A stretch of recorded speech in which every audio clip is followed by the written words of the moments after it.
رحمت الله.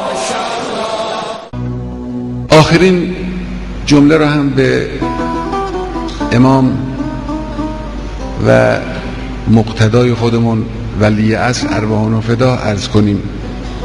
ای سید و مولای ما، پیش خدای متعال گواهی بده که ما در راه خدا تا آخرین نفس ایستادیم.